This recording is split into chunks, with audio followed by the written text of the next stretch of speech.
Hello and welcome to Arsenal Domination, where I am one very happy little chappy.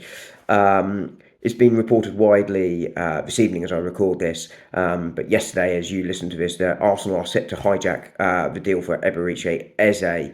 Now, I spoke yesterday about the fact that there'd be a lot of pressure on Arsenal if Eze went to Spurs and they didn't bring in an attacking player of any description at all, and that would only raise the pressure if Kai Havertz was injured for any length of time and he wasn't replaced.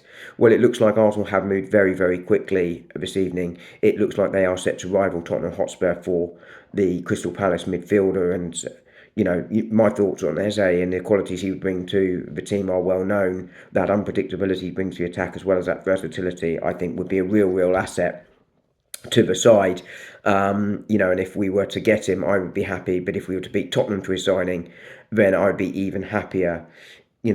What this does show is, though, that deals can be hijacked at any time. Spurs have moved actually really quite quickly since making the initial approach for the player in the last couple of weeks. Their interest has been long-standing, as has Arsenal, but they moved in the last couple of weeks for the player and have moved very quickly. Just shows that at any point a deal can happen, and Arsenal have moved for him today, and he is a former Arsenal academy player. He's known to have a soft spot in his heart still for Arsenal and feels he has unfinished business there. And I think it probably likely, if Arsenal can get a deal done, that he would prefer the move to Arsenal over Tottenham. And I'll say I think this would be a very good signing. There will still be the concerns about Kai Havertz. We still don't know the extent of his injury at the time of recording this video, and possibly Arsenal may be missing that out-and-out left winger potentially. But I think Eze is a really good signing. I think that will probably be it for attacking signings unless an unexpected departure happens.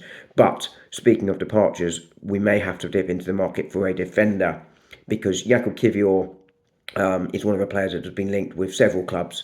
And that speculation about his future at the club after that really good end of the season he had last year has been rife all summer, but that stepped up after he's left out of the side that won at Old Trafford on Sunday. It's being reported this evening that he could be going to Crystal Palace, not as part of the move for Eze, as a separate deal. That would help both clubs from a PSR perspective, and that Arsenal may well sell to them. That the downside for Arsenal is that might open up a route out of the club for Mark Gehi, possibly to Liverpool, and I think that would be a very good pickup for him and strengthen them in the area that I would be most concerned about if I was a Liverpool fan. So lots happening in the window, lots still to happen. Arsenal probably not done. They will make sales. They will make more arrivals, I think. But Eberechi Eze looks like the new man that's coming in.